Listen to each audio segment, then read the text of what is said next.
सर्वप्रथम शिव गुरु के चरणों में बारंबार प्रणाम करती हूँ। मैया भवानी के चरणों में बारंबार प्रणाम करती हूँ। दीदी नीलम आनंद के चरणों में बारंबार प्रणाम करती हूँ। हरिंदर भैया के चरणों में बारंबार प्रणाम करती हूँ। सभी गुरु भाइयों बहनों का मेरा प्रणाम स्वीकार करें। दीदी हम एक शिव चर्चा सुनाने जा रहे हैं, इसे पूरा सुनिएगा और इसका रहस्य जानिएगा। यदि आधा अधूरा नहीं सुनिएगा, आधा अधूरा सुनने से महादेव जी का अपमान होता है, कोई ज्ञान नहीं होता है। इसीलिए इस चर्चा को पूरा सुनिएगा और जितना अधिक से अधिक लोगों तक फैलाइएगा। दीदी, एक गांव में एक दुखनी एक सुखनी नाम के लड़की रहती थी। दोनों अपना अपना ससुराल में रहती थी। दुखनी जो थी बहुत तकलीफ से अपना जिंदगी को काटती थी और सुखनी जो थी बहुत खुशी से अपना जिंदगी को काटती थी। दोनों अपना अपना घर में रहती थी। कुछ दिन बीता, दोनों के एक एक बच्चा हुआ। दुखनी जो थी बड़ी थी और सुखनी जो थी छोटी बहन थी। सुखनी सोची कि बहुत दिन हो गया है, जरा बहन से नहीं भेंट किए हैं, चले जरा अपना दीदी को देखें किस हालत में है, कैसी है। वही अपना कपड़ा वपड़ा लिए, अपना हस्बैंड बच्चा अपना साथ से बोली, बोल करके अपनी बहन के यहाँ चली आई। दुखनी बहन वहाँ आई तो दुखनी बहन जो थी बड़ा आदर सत्कार करने लगी अपनी बहन को। जो बेचारी के यहाँ जुटता था, जो खाती थी वही प्रेम से खिलाती थी। और शिव जी का बहुत भक्त थी, बहुत बड़ा भक्त थी। पर डे प्रेम से शिव जी का चर्चा भजन कीर्तन करती थी। जहाँ भी चर्चा होता था वो चली जाती थी। तो जब उसकी बहन आई तो बेचारी अपनी बहन को भी डेली चर्चा में ले जाने लगी। जैसे कोई भी गेस्ट आते हैं हम लोग के यहाँ तो कैसे हम लोग करते हैं कि भाई कहीं घूमने फिरने का जगह है तो ले जाते हैं, घुमाते हैं, फिराते हैं। तो उसी तरह वो बेचारी जो थी दुखनी, वो डेली चर्चा में जाती थी तो अपनी बहन को चर्चा में ले जाने लगी। पर डे चर्चा में उसको ले जाती थी। ऐसे करते करते कुछ दिन बीत गया। जब कुछ दिन बीत गया तो बोली बहन अब घर जाएंगे, तो बहुत दिन से अपना बच्चा हस्बैंड सबको छोड़ के आए हैं सास के पास। तो दुखनी जो थी बोली कि बहन थोड़ा दिन और रह जाओ। तो नहीं नहीं दीदी, अब हम नहीं रहेंगे, अब अपना घर जाएंगे। बोली कि ठीक है। तो ये जो सुखनी थी अपना कपड़ा वपड़ा पैक करने लगी अपना घर जाने के लिए। तो दुखनी सोची कि मेरे पास तो कुछ नहीं है, हम क्या चीज़ अपनी बहन को भेजने दें। होता है ना कि कोई गेस्ट आता है तो उसको कपड़ा लता पहना के विदा किया जाता है। तो उस बेचारी सोचने लगी कि मेरे पास तो कुछ नहीं है, हम क्या चीज़ दें। उसका हस्बैंड जो थे, दुखनी के हस्बैंड जो थे, मिट्टी का बर्तन बनाते थे, बहुत सुंदर सुंदर घड़ा बनाते थे। और हर घर मतलब हर शब्द में वो नमः शिवाय करके ही सब कुछ बनाते थे। तो घड़ा जो बनाते थे ना, घड़ा में जितना बार नमः शिवाय बोलते थे, जो वो दुखनी का हस्बैंड थे, जितना बार नमः शिवाय बोलते थे वो घड़ा में लिखाते जाता था। महादेव जी बहुत खुश रहते थे, बड़ा सुंदर बर्तन बनता था।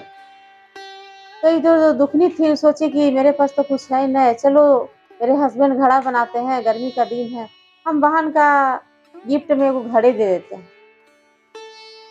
वही एगो घड़ा उठाई, उठा करके जाकर के अपनी बहन को बोली कि बहन मेरे पास तो कुछ नहीं है, चलो ये घड़ा दे रहे हैं गिफ्ट में, इसे प्रेम से ले जाओ, इसमें पानी भर के सब लोग पीना। तो सुखनी जो थी तो कुछ बोली नहीं, लेकिन अंदर से पूरा क्रोध हो गई।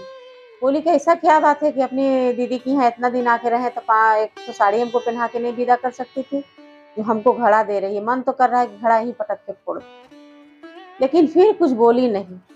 वो लेते जा रही है घड़ा, अपना रास्ता में जा रही है, अपना ससुराल घर घड़ा लेते जा रही है। रास्ता में सोच रही है कि मन तो कर रहा है कि घड़ा ही पटक के फोड़ दो, लेकिन फिर सोच रही है कि नहीं, नहीं फोड़ेंगे। घर ले जाएंगे तो मेरा सास मेरा हस्बैंड पूछेंगे तुम्हारी बहन के यहाँ क्या मिला था, हम क्या बताएंगे। ये तो नहीं बोल सकते कि घड़ा मिला, तो हमको तो तानाशाही देने लगेगी। अच्छा ठीक है, जा करके घड़ा साइड से छुपा देंगे। सब रास्ता में सोचते ही जा रही थी। जब घर पहुंची तो साइड से अंदर घुसी और घुस के घड़ा को छुपा दी। घड़ा को छुपा दी, लेकिन ना उसका हस्बैंड पूछे ना उसका सास पूछी कि हाँ बहन के यहाँ गई थी तो क्या मिला। उसके बाद अपना रहने लगी, प्रेम से अच्छा से रहने लगी। रहते रहते एक बार ऐसा हुआ कि पूरा गांव में अकाल पड़ गया पानी का।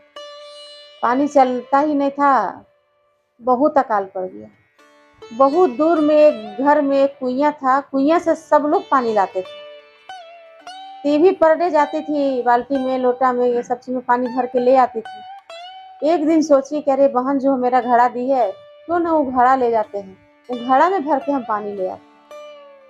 वही सुखनी जो थी वो घड़ा को लेके गई और ले जाके वो घड़ा में भर के पानी ला करके रख दी।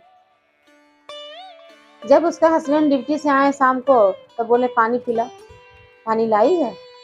तो सुखनी बोली कि हाँ पानी लाए हैं। तो ही घड़ा वाला पानी जो था ले जा करके गिलास में दी। जब घड़ा वाला पानी पिया सुखनी का हस्बैंड, बोले अरे ये पानी तुम कहाँ से लाई है? तो ये डर गई, ये सोची कि घड़ा में पानी रखे हैं, कहीं स्वाद खराब तो नहीं है जो मेरा हस्बैंड ऐसे पूछ रहे हैं। बोले कि नहीं नहीं, वही कुइयां से पानी लाया है जिस कुइयां से पर डे लाते हैं। तो ना आज वहाँ का पानी नहीं है, तो क्यों ऐसा पूछ रहे हैं? तो नहीं, पानी में बहुत स्वाद है, पानी में बहुत धमक है, पानी इतना मीठा लग रहा है, इतना मीठा लग रहा है कि लग रहा है कि कुछ मतलब हम कुछ मिठाई खा रहे हैं। तब बोली कि नहीं, सो हम बहन के यहाँ गए थे तो हमको गिफ्ट में अथी मिला था, घड़ा मिला था, वही घड़ा को लेकर के हम पानी लाए, उसी में हम भर के रखे। तो हस्बैंड बोला कि बाप रे बहुत अच्छा की, तुम्हारी बहन बहुत बढ़िया गिफ्ट दी है, हम बहुत खुश हैं इस चीज से। इस घड़ा का पानी इतना मीठा है, इतना मीठा है कि लग रहा है कि सारा पानी हम पी जाए। उसका बाद फिर वो जो सुखनी थी वही घड़ा का पानी से अपना खाना पीना बनाने लगी। जब उस घड़ा का पानी से दीदी खाना बनने लगा तो इतना धमक कि बहुत दूर दूर तक वो घड़ा का पानी से जो खाना बन रहा था उसका धमक बहुत दूर तक जाने लगा।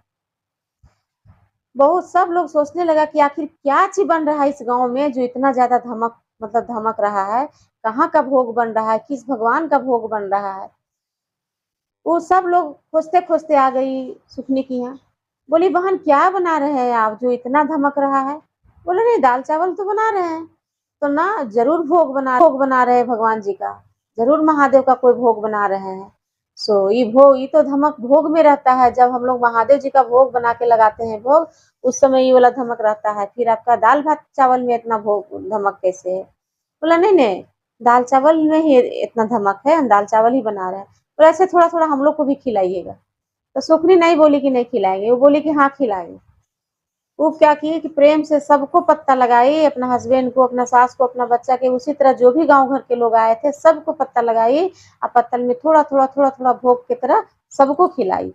इतना स्वादिष्ट खाना, इतना स्वादिष्ट खाना कि उसका कुछ कहना ही नहीं था।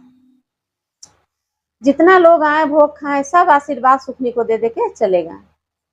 उसका बाद सुखनी जो थी दुखनी जो थी सोची कि इतना दिन हो गया मेरी बहन के गए हुए, एक बार भी हमको कुछ खबर नहीं ली, चलो एक बार देखते हैं जाके कि कैसी है क्या है। वह सुखनी जो दुखनी जो थी अपना बहन का घर आई, और जैसे ही वो अपना बहन का घर आई सुखनी जो थी उसको अपना गले से लगा ली और बोली कि दीदी तुम तो हमें बहुत अच्छा गिफ्ट दी थी, हमें तो इतना गुस्सा लग रहा था कि जैसे गिफ्ट घड़ा को पटक दे। बहन पूरा गले से लगा ली, सुखनी बहन जो थी दुखनी को पूरा गले से लगा ली और बोली दीदी हम तो बहुत खुश है तुमसे, हमें तो तुम बहुत अच्छा गिफ्ट दी थी, लेकिन रास्ता भर तुम पे गुस्सा खिसियाते हुए हम आए कि लग रहा था कि घड़ा को पटक दे। सो लेकिन ये घड़ा नहीं, इस घड़ा में तो अमृत बरसता है शिव जी का। तो बोली कि हाँ दीदी ये घड़ा में तो अमृत बरसता है, क्योंकि जब मेरे हस्बैंड घड़ा बनाते हैं तो एक मतलब सांस में नमः शिवाय बोल के ही घड़ा बनाते हैं। आप पूरा घड़ा में नमः शिवाय लिखा जाता है। तो जिस घड़ा में नमः शिवाय का मंत्र उच्चारण हो और उसमें नमः शिवाय लिखा हुआ हो, उस घड़ा का पानी क्यों नहीं मीठा लगेगा? उसके बाद इतना बोलने के बाद जो है सुखनी बहन उसको गले से लगाई, बहुत उसको मान सम्मान की। उसका हस्बैंड भी आके बोली कि हम बहुत खुश हैं, बहुत अच्छा गिफ्ट दिए हैं, इसी तरह गिफ्ट सबको देते रहिएगा। वहाँ महादेव से आसना विनती की कि महादेव जैसे इस घड़ा में अपना अमृत बरसे हैं, वैसे सबका हृदय में अमृत बरसिए, सबका घर में अमृत बरसिए और सब पर दया कीजिए। तो दीदी जितने भी लोग आए थे भोग खाने के लिए, सब तो भोग खा खा के चले गए, लेकिन फिर पूछ के गए कि बहन ये घड़ा तुम लाई थी कहाँ से? इस घड़ा का पानी इतना मीठा है, इस घड़ा का पानी से भोजन बना हुआ इतना मीठा है, आखिर ये घड़ा कहाँ से लाई? तो वही सुखनी बताई कि यही गांव में मेरी एक दुखनी बहन रहती है, वही घड़ा बनाती है, उसका हस्बैंड ही घड़ा बनाते हैं। वही घड़ा का पानी हम सबको पीने दिए हैं, वही घड़ा का पानी से हम भोजन बनाए हैं, इसीलिए इतना मीठा लगता है। वो जो हमारे बहन का हस्बैंड है वो नमक एक मतलब सांस में नमः शिवाय बोल करके घड़ा बनाते हैं। देखिए पूरा घड़ा में नमः शिवाय का ही जाप किया हुआ है, मंत्र लिखा हुआ है। इसीलिए अब जितने भी गांव घर के लोग थे सब सुकनी का घर गए और सब लोग एक एक घड़ा खरीदे, क्योंकि पानी का तो जिल्लत था ही, पानी तो अकाल पड़ गया था पानी का। सब कोई गए उसके यहाँ, सब लोग जा करके एक वो घड़ा खरीद के लाए और सब लोग उसी तरफ जल भर के रखने लगे। सबका जल में उसी तरह मिठास रहने लगा। उस दिन से महादेव जी का सुखनी भी चर्चा दया मांगने लगी, चर्चा करने लगी। दोनों बहन इसका दुखनी का घड़ा इतना बिका कि वो भी सुख से स्वस्थ हो गई, वो भी सुख शांति से रहने लगी, उसके पास भी बहुत पैसा हो गया, आनंद पूर्वक रहने लगी। अब दोनों बहन जो है आनंद से रहने लगी और दोनों शिव चर्चा करने लगी, महादेव का जय जयकार करने लगी। इतना बोल के बहन मैं अपना वाणी को विराम देती हूँ। अगर इस चर्चा को आपको अच्छा लगा होगा तो अधिक से अधिक लोग तक फैलाइएगा और लाइक और सब्सक्राइब जरूर कीजिएगा।